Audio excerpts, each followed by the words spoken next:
here's adit number 2. This is a different level. It's 200 feet higher than the level we just explored.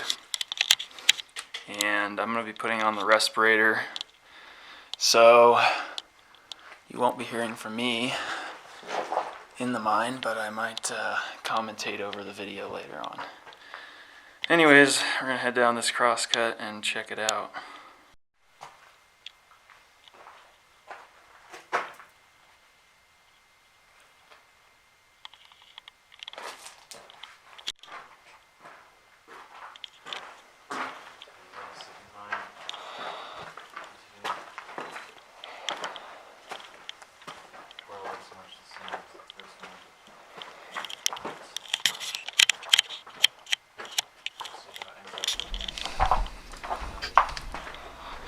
So we're just continuing down the crosscut. This crosscut intersects the drift tunnels about 1,000 feet from the portal.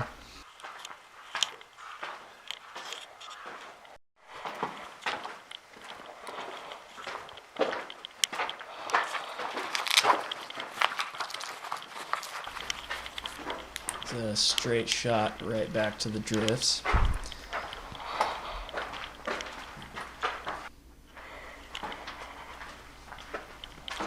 You can see the steel arches and timbers above us.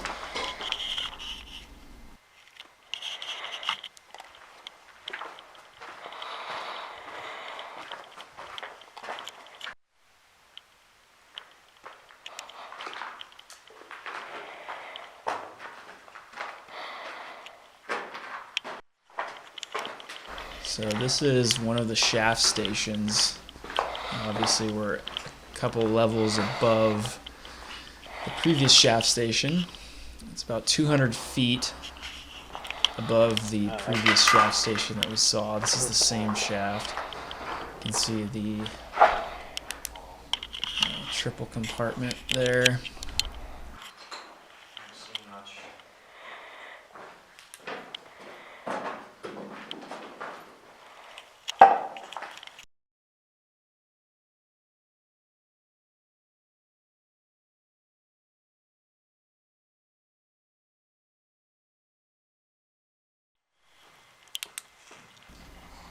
This is a look down the shaft.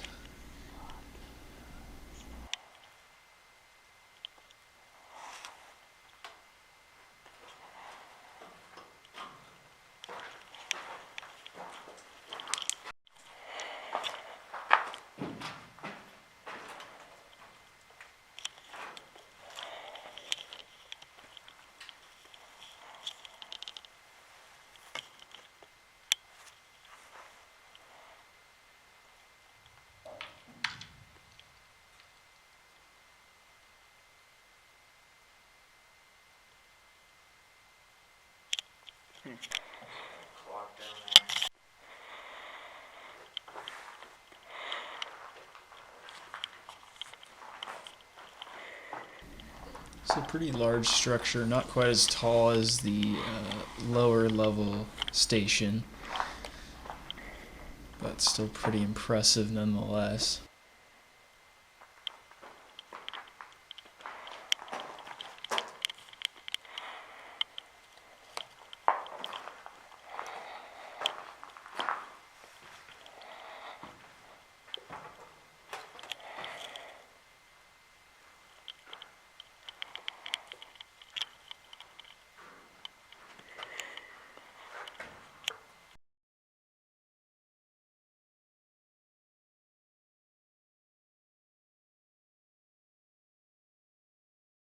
So after traveling a few hundred more feet down the crosscut, we intersected the drifts.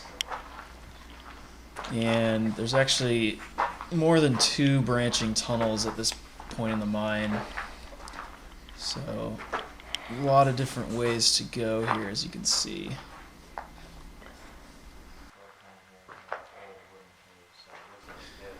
This drift here is one of the original drifts before they reworked the mine in the 70s. And you can see the older style timbering in here. But most of that has come down, and this drift tunnel is fully collapsed. You can't get over that, unfortunately.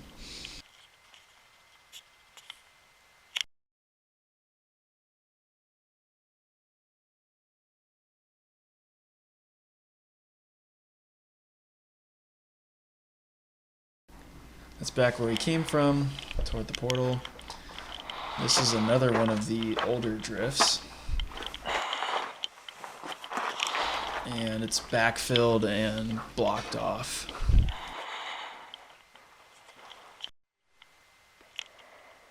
That's where we were just looking. There's the other collapsed drift. And we have a tunnel off that way, and two to the right. This is a winds station. We saw this winds down in the lower level. It actually ends at the level we explored, the lower level we explored. And this winds also connects several of the levels together in this mine.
Some interesting graffiti near the raise/winds station.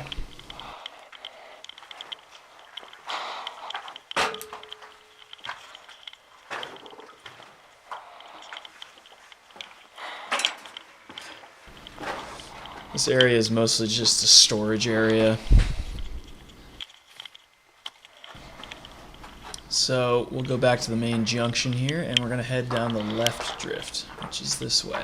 You can see this drift is much larger than those old historic drifts. So it's one of the modern tunnels that was driven more recently.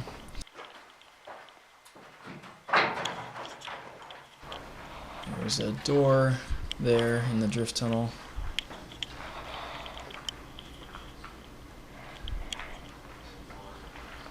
And a backfilled area here.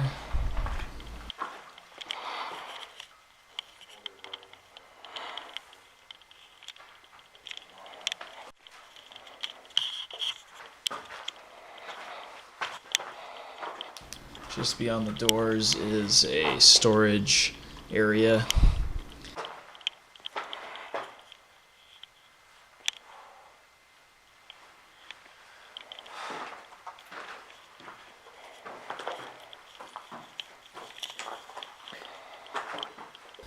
Another storage room with the door.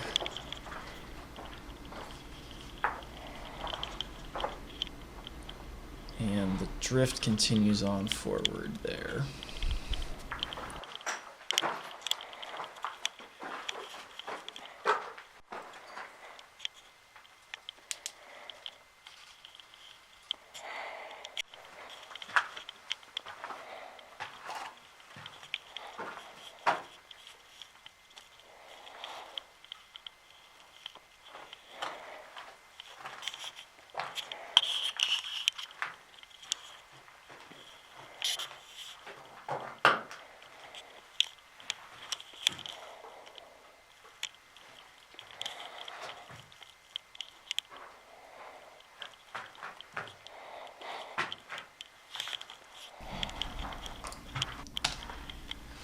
Okay, so we'll continue down the drift here. You can see an ore chute here on the left.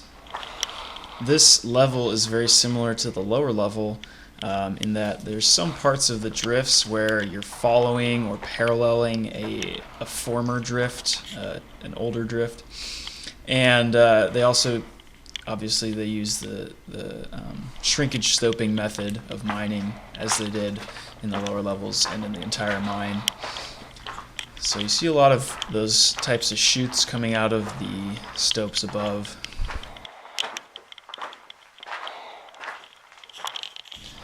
This is another one of those chutes.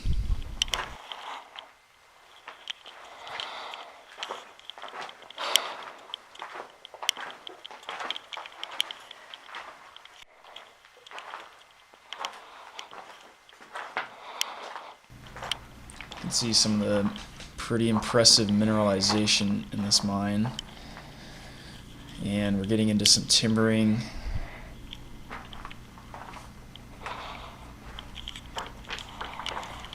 And there's a mess of a stope above me.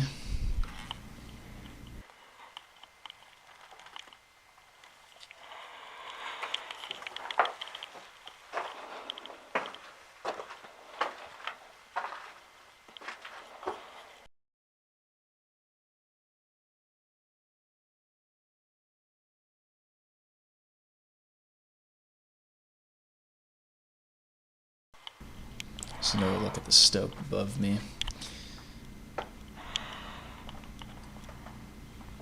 Let's see, this big pile of timbers has come down. It might have been a false floor at one point. So you can see on the left here some chain link fencing. This is a barricade against a large stope that descends downward. You can see there. I think a lot of the tunnel here is undercut by stopes in the lower levels, which makes this part of the mine pretty dangerous. Dive underneath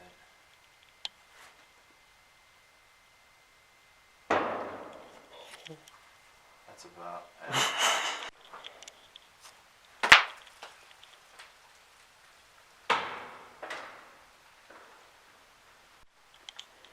This part of the mine is a interesting mix of new and old. There's some old school timbering in here, but there's also newer plastic ventilation and newer looking piping as well.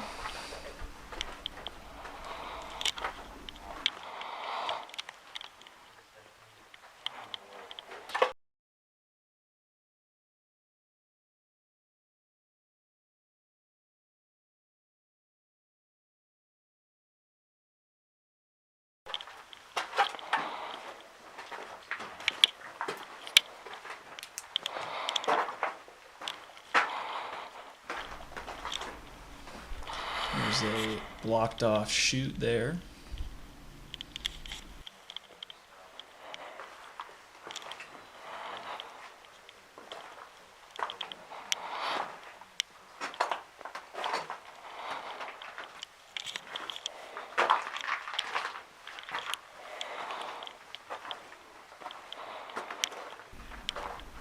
And some more old school timbering up ahead as well.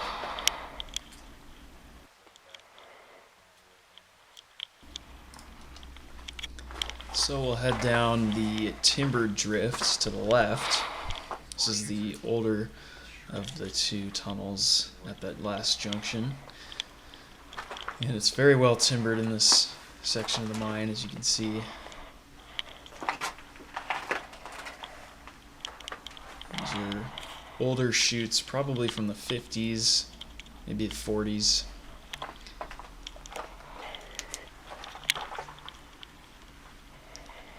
And next time we'll continue deeper into the mine.